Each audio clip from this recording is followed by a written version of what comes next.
Welcome back to today's episode of Words of the Wise. Today I have Assistant Chief Morris from Grand Prairie PD in Texas. He has 30 years experience in law enforcement. Welcome to the show, Assistant Chief Morris. Thank you for having me. I appreciate it. Thank you. No, I'm looking forward to it. So, 30 years, long time to be in law enforcement. Give us a little bit of background.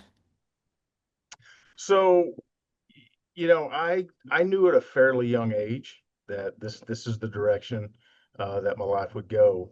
I grew up. Not going to go too deep into it, but I grew up in a very poor, impoverished area with, um, I saw a lot go on. So the police were a regular presence in my neighborhood. Unfortunately, sometimes at my house. So I kind of had developed my own thoughts about what the police were, what they stood for, and I wasn't just a big fan Mm, of the police as a young person growing up. But as I got a little older in my teenage years, I began working at a local restaurant, a fast food restaurant, and one of the officers started coming in every now and then, and he really didn't do much other than just order his food. But it was really one of the times that I had interactions with a police officer who treated me with a level of dignity and respect that I really hadn't seen up to that point in time. I was 16 years old at that time. And it got to the point where he would come in, and I was excited that he was there. So I would make sure that even if I wasn't working the front cash register, I was going to go up there and I was going to make sure that I took his order and I made sure that he got that food for free. Because this officer right here is a good guy. And in my 16-year-old mind at the time, he was a friend of mine, and I was telling everybody, "Hey, I know this guy," and just a little bit of showing that dignity and respect to someone really went a long way just with me to change my overall view of law enforcement. Um, Fast forward about a year, and that same officer, who had been my neighborhood police officer for many years, was killed in the line of duty by a 14-year-old who had gone on a shooting spree in the neighborhood directly behind mine. And Officer Gary Hyers was his name, and he responded to the shots fired call. And as soon as he rounded a corner, this 14-year-old young man shot him in the head inside his patrol car and killed him there on scene. And I recall later that day, I was driving northbound through the city that I live in, and I was just trying to process what had happened. I had never had any level of loss in my young 17-year-old mind at that point in time. And I recall I was crossing through a street light, and God spoke to me for the first time in my life, and I heard it as clear as it could be. And he in no uncertain terms let me know that that was the path that I would follow and kind of carry on the legacy of what Officer Hires and what all other officers who have sacrificed so much have given for all of us. And that's how I ended up here. wow, what a beautiful story. You're not supposed to get me misty-eyed this early in the podcast, but I really appreciate your level of vulnerability and sharing that story. And um, I'm wondering if, well, I guess the first thing I want to say to anyone who is listening is that you have the ability to set an example and to influence people's lives when you might not even realize that you do. For him to show you a different side of law enforcement that you hadn't seen and to inspire you to now enter into this career. And now, 30 years later, here we are talking about it. What a powerful story, and also a powerful reminder that people are looking at you and you do have the ability and the power to influence people in a positive way, even if you don't know it. Maybe he didn't know that, and now here we're talking about him 30 plus years later. So I really appreciate you sharing that and honoring him in that way because that is such a powerful story. I'm also wondering if that allowed you, as you entered into this career, to show up for people within the community in a certain way, or to have maybe more empathy for what people are going through and to show them that there is another way and another path for them too. Have you ever thought about that as you entered into this career? I have it not initially. I Mm, When I came into this profession, again, I grew up seeing a lot of people victimized. Mhm. And I saw, um, to just be honest, I saw the police not show up for these people, Mm. um, and and me being one of them. So, you know, when I came into the profession, my goal was to right what I saw as a wrong. And, I kind of took it upon my shoulders when I came in that, hey, you know what, I'm going to fix these things and I'm going to be that example to help people that actually need our help.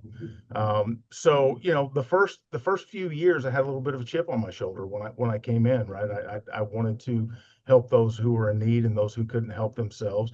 And I wanted to see the people who were victimizing others actually be held accountable for that. And, Mhm. and I took that seriously. But as you go along and you do this job long enough, eventually you find service to people. And that's where your reward really comes from. And that's when you recognize the things like you were talking about a while ago, the impact that we can actually have on people that we have even benign interactions with. So Officer Hyers, he never knew what I felt about him. I never had that conversation with him. So a lot of things that we share, or something that we share with our new officers and even our experienced officers, is don't ever lose sight of the fact that you are helping people, but it's going to be a rare occasion when you actually see the fruits of that. So you can't be discouraged because someone right now doesn't accept that help or doesn't immediately show the signs that they're trying to get help. A few years ago, one of our officers here spent many years working with a woman who was working the streets here in Grand Prairie and was really living a difficult life. And he tried for years to get her off the street. He saw value in her as a person. He treated her with that dignity and respect that I talked about a while ago, and didn't just see her as somebody who was causing trouble in our city. Well, she just disappeared one day. We hadn't heard from her in years. And one day, just a few years ago, a letter shows up at the police department from this woman talking about her new life in a different state, and 100% giving the credit to this officer at our police department that poured into her and showed her that she does have value and that she doesn't have to live the life that she was living, that there were people who cared and it mattered to them how she was living and that she could do better. And what a unique thing to receive a letter so many years later. So that officer was extremely excited, as were we all here at the police department, to see that and see that she was living well. But um, one of the things in law enforcement, you're not going to get that immediate gratification of somebody changing their life and accepting the help that you offer them. But more times than not, I believe that people do hear what you say, and they internalize it and they will act on it. Yeah, wow.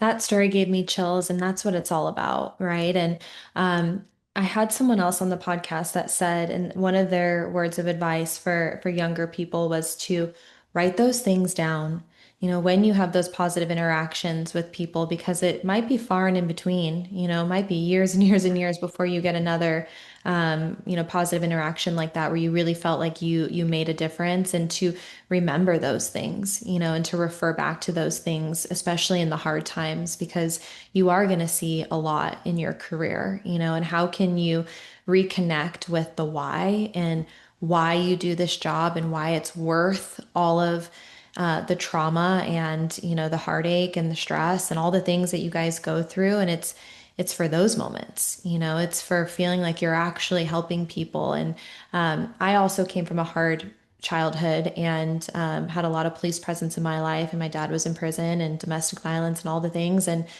I've talked about this before on the podcast that I wish that I had someone in my life that saw that value in me.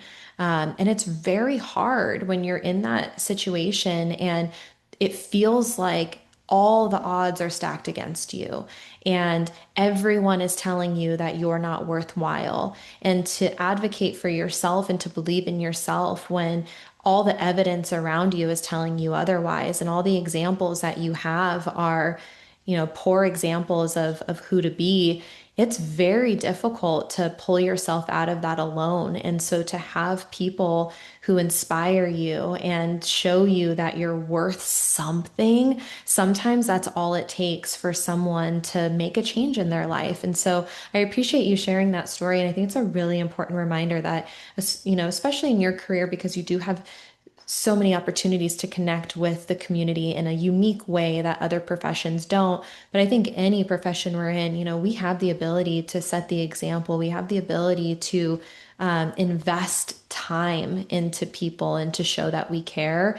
But sometimes I think we just get so lost in the grind of things that we forget to look up and to zoom out a little bit and to understand that it's those little things over time that can make a big impact. Yeah, you're right. And just the very nature of policing, it's very easy to lose that perspective because you're constantly in survival mode, right? And you're just trying to get through the day and go from one person's crisis to the other. And you have a lot of that thrown at you on any given day. So you have to really work and be intentional about not letting that become white noise and not just kind of letting these people blend into the scenery. You have to see everyone as an individual, and that you're seeing just the next one today, but to them this is the worst part of their life, and they're in a very dark place, and you're the one who they're trusting at that moment to help you. So you have to make sure that you don't disconnect from having that human interaction with people, and making sure that you constantly understand we are here to help. We're their last resort, so we can't just cut them short because we have somewhere else to go. Like, I loved what you said about we have all day. We have nothing but time, right? And for to be able to invest that time and show that time, I think goes a long way with people. Yeah. And there's a few things that you said that I actually want to circle back to because we know that, you know, everyone says this that you guys aren't, superheroes. In my mind, I think you guys are superheroes, but you're not superhuman, right? That you are human beings. And there are a couple things that you said of one, like it is hard. It's hard to manage everything, right? And you are humans, and there are going to be things that stress you out and frustrate you. And, there's going to be really hard times on the job. And, obviously wellness comes into a play. And that's something I do want to talk about is, how do you support the people within the organization so that they have the capacity to show up for people, and they're able to offload that stress and they're able to improve their sleep and they're able to, show up as whole as possible so that they can be as effective in their job. And then the other piece of it was you said building trust, and being able to build trust within the community and show up for the community. And so maybe this is a two-part conversation, but from a trust perspective, what do you think is the key for law enforcement to build trust within the organization, but then also to build trust within the community that they serve? Right. So, those things are really very similar when it comes to, because people are people in whatever capacity that you're having your interaction with them in.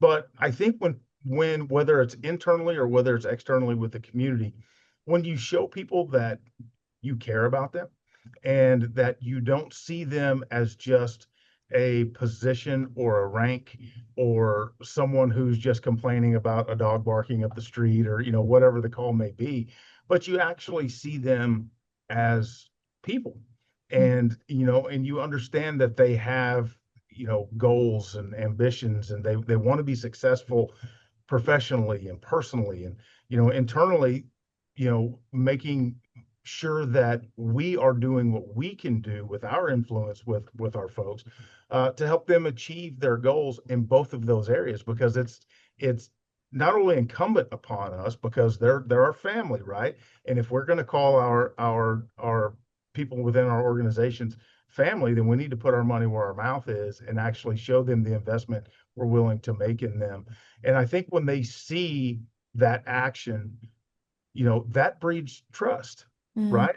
And that really breeds confidence, so that the people in the organization know that they can go out and serve our community understanding fully that they have the support of the people who are in administration or their immediate supervisor, and really have not have that fear of failure when they go out there, and understand that we know that they're human and that they'll make mistakes, and that mistakes aren't the same as misconduct. Mm. So just little things like that go a long way. In the community, the biggest thing is having big ears, and I've got big ears. You've got to listen to people. And when you walk away from an interaction with someone, they need to feel like they've been listened to, whether they agree with the decision that you've made or not. Just the fact that they feel like you listened to them and you gave them a fair opportunity to give their side of the story, that breeds trust. And then obviously going down the road of transparency and, all of the things that communities want to see from an organization that do breed that confidence and trust within that organization. So that I could spend all day talking about trust internally and externally, and all the things that it goes into making those things a reality. But really, when you boil it down, it's very simple. It's about people, and people are people, regardless of who you're dealing with, whether they're police officers or they're Joe Blow citizen. Wow, I loved that answer, and I agree with you. I think we could really dive into this because what you're doing as far as looking at people is you're also able within the community to separate the person from the behavior. And I think that goes back to the story that you said before of your officer who was pouring himself into this woman and was separating her behaviors from the person that she was and saying, I see you as a person and I think that you have value and how can we help you? And I think that that takes an incredible amount of emotional intelligence and empathy and effort to be able to do that because it's easy to look at someone, write them off, kind of check a box and be like, yeah, like we don't want to deal with it. But I love that you said mistakes are not the same as misconduct. I've never heard that statement, and I wanted to repeat that because I thought that was such a powerful thing to say. But for me, I really honestly believe that the biggest growth I've ever had as a person, professionally, personally, is the ability to have hard conversations with myself, to self-assess. And when you were talking about people are people and people want to feel valued, I think we have to ask ourselves that question of, and it almost goes back to that old adage of, treat people, the way that you want to be treated, right? It seems so simple, like cheesy, cliche, whatever, but it's true. But I think we have to think about this in the way of, are we expecting, let's talk about like an individual, are we expecting other people to show up for us? Do we want other people, and this could be within the organization or in our personal lives, do we want other people to listen to us? Do we want other people to show care? Do we want other people to show grace? How do we want to be treated? And do we expect that from other people? And I think a lot of us would say yes. Like the people around us, we want to make sure that we're surrounding ourselves with people who make us feel valued. And if that's the truth, if we're going to say yes, those are the things that we would like from others, then are we showing up for other people in that same way? And it's a two-way door. And so there have been plenty of times in my life where I've asked those questions. I've pointed my finger at everyone and I'm like, I want respect and I want you to listen and I want this and that. And then I have to ask myself, am I showing up in that way for the people around me? And sometimes that answer was no. I wasn't showing up the way that I maybe should have. And I think we have to self-assess sometimes and ask ourselves those questions that if we expect that from other people, are we also giving that to other people? And I think when we can align those things together, we have the biggest opportunity for growth and to show up in the way that we want to. And I also think that we'll receive the things that we need at that time too. Yeah, very well said. And I think, it can become difficult because, as for many years in law enforcement, we've told our officers actually kind of dissociate. Don't take things personally. We're telling them to turn their human side off and kind of act like an autonomous robot. But then on the other hand, we need them to still see people, as they are and where they are and the things that they're going through. So that can be um, early on in a career, that can be very difficult to kind of navigate between the two and get it right every time. For sure. Yeah. Yeah, I think there are a lot of things that we talk about. And again, I think we could talk the whole podcast about some of these points, but there's a lot of things that we talk about that kind of contradict each other a little bit. It's like, hey, like, be tough, but don't be this. Mhm. Be vulnerable, but then also and I think that there is a line and I think that you can be both. But I think sometimes when we talk about these things, it feels like one or the other. And I think you can find both. But I think that it takes maybe a certain level of training and understanding of what it really means. It certainly does. And there's someone who encapsulates this so well, probably better than I've ever heard. Chief Kent Williams. I'm sure you're probably familiar with him, or at least maybe heard of him and his breach point seminars and the training sessions that he does. The way he breaks that down and really explains to officers how that leads to additional trauma and stress and on top of all the other things that you go through.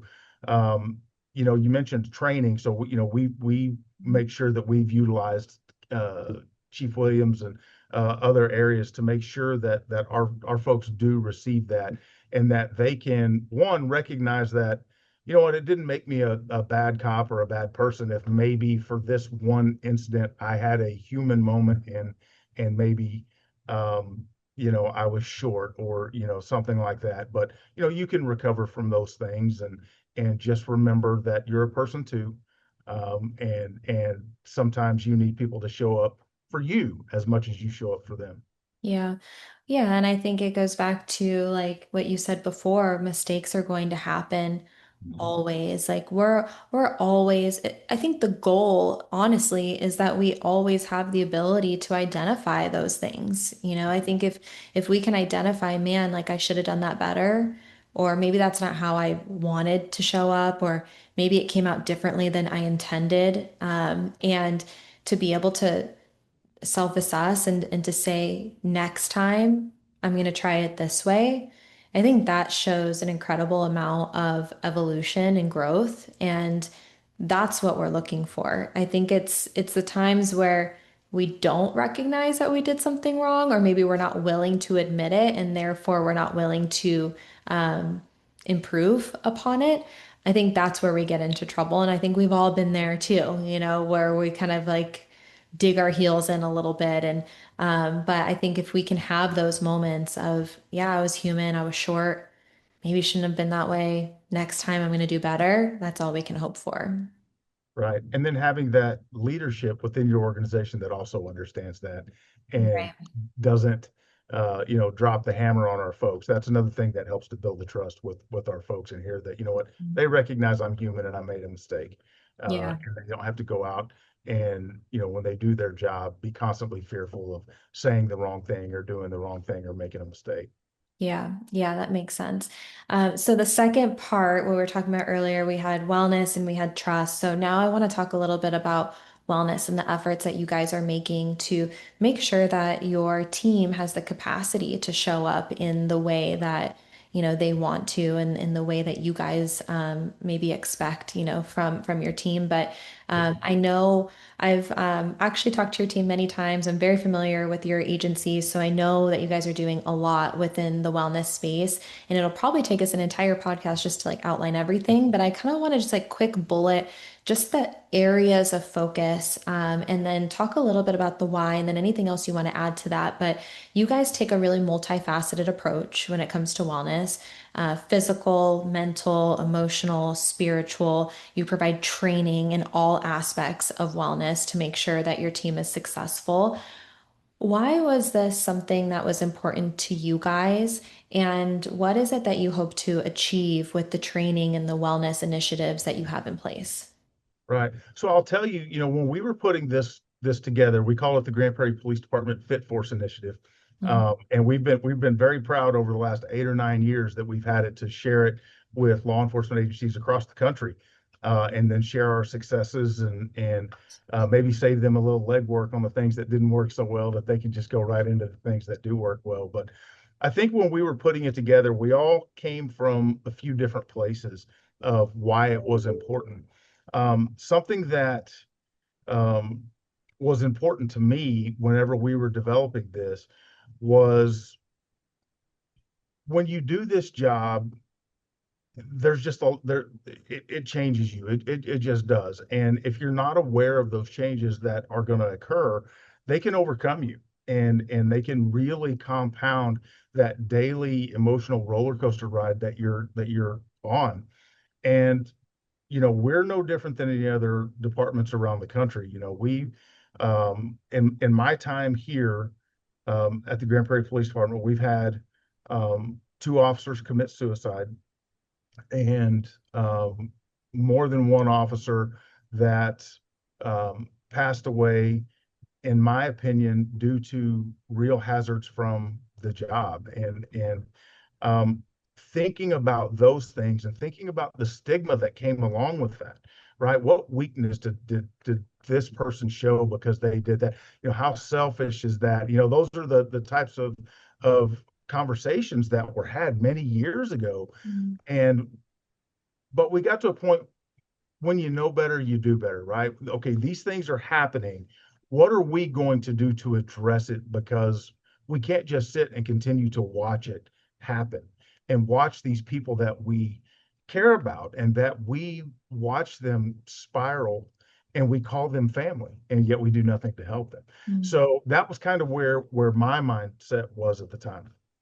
And we just kind of developed a holistic approach. What is it that will help us to assist our officers in all areas of their life, personal and professional, um, to help make them healthy, whole, happy, thriving as much as possible. And that's when we came up with the Fit Force initiative.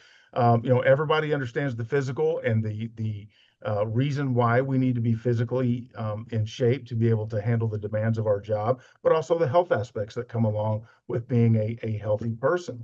And talking about the spiritual aspect, we have really um, jumped headfirst into a very, very robust chaplaincy program here within our organization, which has been received extremely well, to where we have our chaplains are riding out with our officers all the time. They're given the invocation at different events that we have, and they're really part of our organization and not just some outside entity that comes in sometimes. They're here all the time. And then hiring our clinicians and really um, bolstering our peer support and the counseling services, and things that we're able to offer our officers, for somewhere for them to reach out to if they don't feel comfortable reaching out to their brother in the beat next door, or their sister in the south side of town, and they just don't feel that confidence, that they now have somebody that they can go to in confidence and say whatever they need to say. And the great thing about it is if our clinicians recognize that one of our staff members, and this isn't just for sworn, it's for our professional staff as well, that if they are in the throes of a mental health crisis or something is going on, they know that they can come directly to a chief and say, I've spoken with this person. This person needs X amount of time off. No questions asked, we do it, Mhm. because the health of our people here is the utmost importance to us. But the last piece is something that I think is very important that a lot of people miss out on, and that's the financial wellness. You know, a lot of people, when they become police officers at 21, 22, 23 years old, either fresh out of college or whatever, this may be their first job and the first time they've made real money. Right. Well, I don't know what it is about cops. I think firemen are kind of the same way. As soon as you get your first paycheck, you've got to have that $90,000 pickup truck, and you have to have that boat, and you have to have all of these things that get you so far into debt that then causes a whole nother level of stress at home. And then if you're married, what's one of the biggest stressors in a marital relationship, and that's money problem. Mhm. So starting in our academy, so before they're even cut loose, they receive training on finances. What do you do on the importance of having a will, the importance of budgeting. We'll turn them on to the Dave Ramsey program, and one of our ex-officers who was really interested in that when he worked here, we poured into that and really allowed him to go to that training and paid for it. And then he went off and started his own company and now comes back and gives that back to police officers around the country. But he teaches in our academy.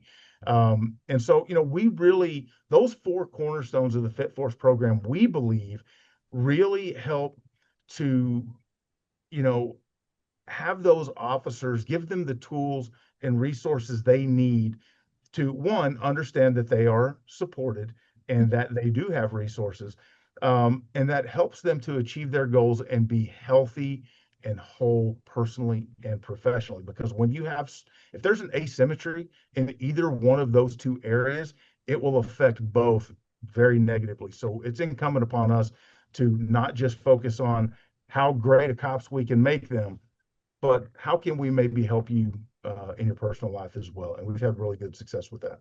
Yeah, I think that's a really smart strategy to introduce finances early, especially when you know that as soon as they graduate, it's new truck. And I was at a conference. This was a while ago. So this was before I even knew that this was a thing.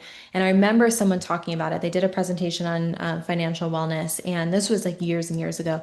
And they talked about the big truck, and I was like, oh, haha, that's kind of funny. Like, sure. And I walked out into the parking lot after that conference, and it was white, like big white pickup truck after white pick. They're all white. I don't know why they're all the same color, like same size, same make and model. I was like, oh, this is a real thing. So I think it's really smart to start that awareness and education as early as possible. I also was in a briefing for an agency one time, and there was a gentleman who had been an officer for, I think it was 15 years, and they were doing a presentation. I was kind of a fly on the wall. They were doing a financial presentation, and the guy was like, I don't know what to do. It was never taught to me. I'm 15 years in now. I'm trying to chat GPT everything. Like, what do I do? And there was kind of this like deflated like sound in his voice where he's just like, man, like I don't even know where to start. And so I think it's a smart strategy to try to introduce all of these concepts and education and awareness as early as possible, pre-academy, academy, so that they're set up and they at least understand some of it coming in to the agency. But my question for you is, um, what advice maybe would you give to someone who hasn't taken action for themselves yet? I know the conversation that we have a lot is, how do we get people to take that first step? Even people who maybe haven't been prioritizing their wellness for a long time. How do we get them or encourage them, or what is the message that we can give that it's never too late to start?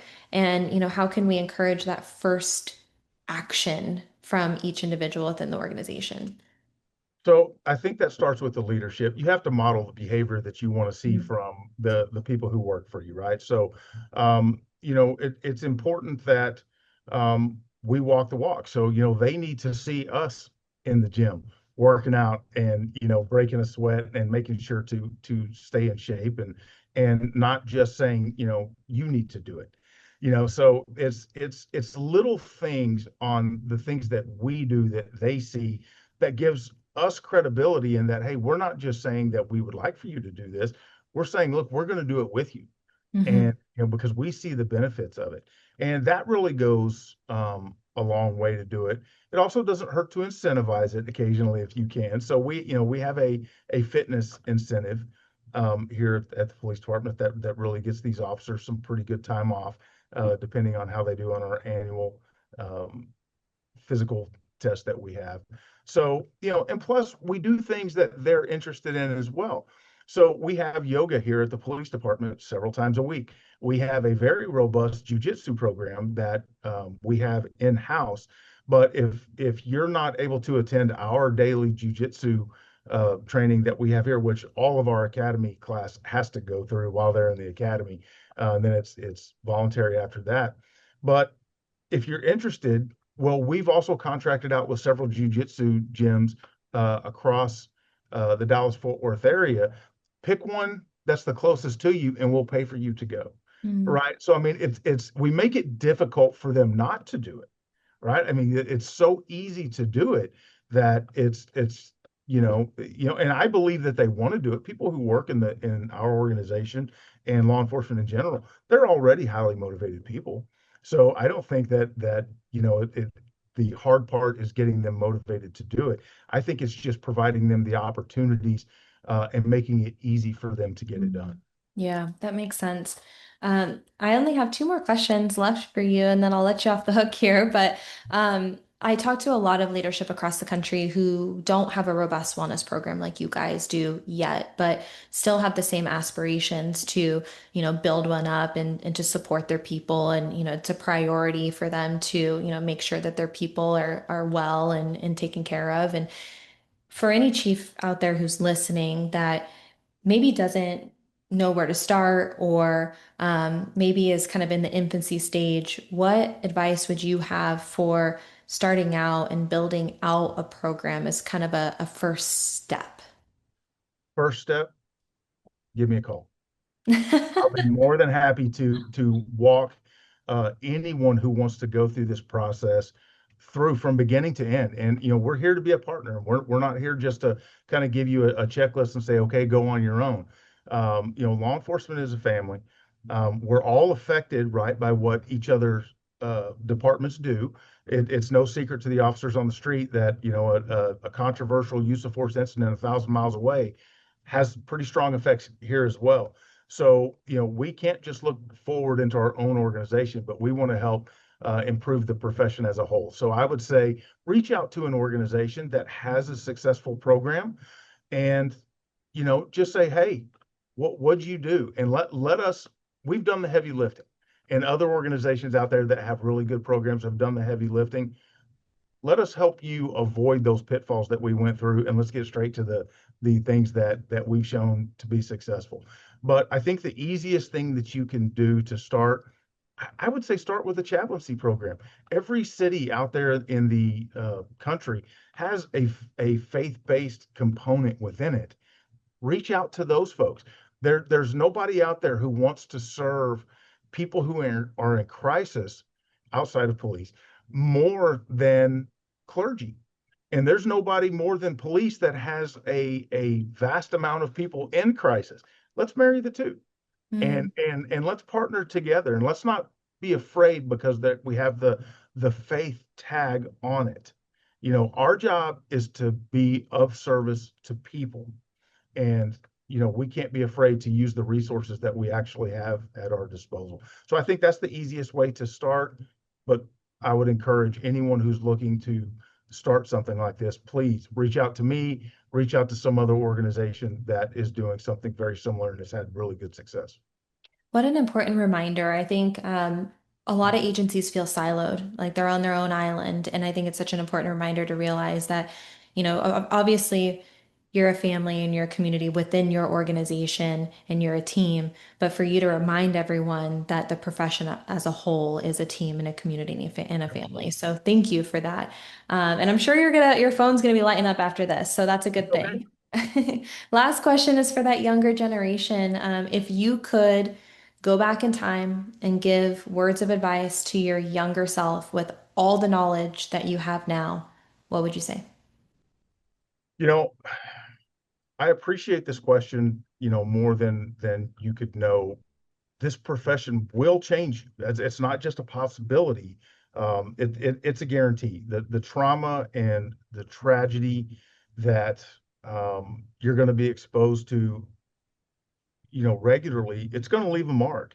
But if you know that going in, you gain something pretty powerful that you get to decide how you allow it to change you. Mm, So what I would say is stay grounded in your faith.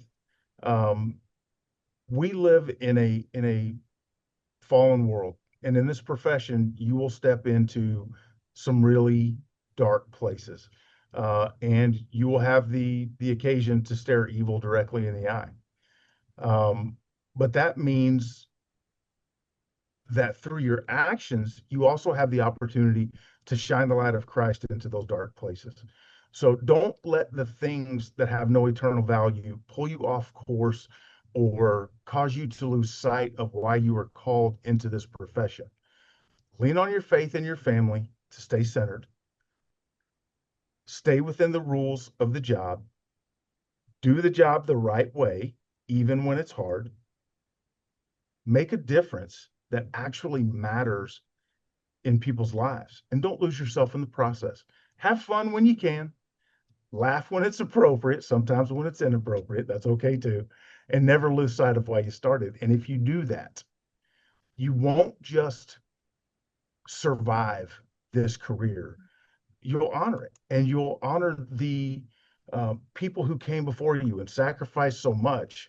And not the least of these is you'll honor yourself, so that when you cross that finish line at the end of your career, you're not clawing and scratching to get across, but you're coming across strong. You're doing the Usain Bolt pose at the end, and you're looking back on a career with a solemn pride to be able to say, I was part of something that was impactful and it mattered to people in what I consider the most noble of professions.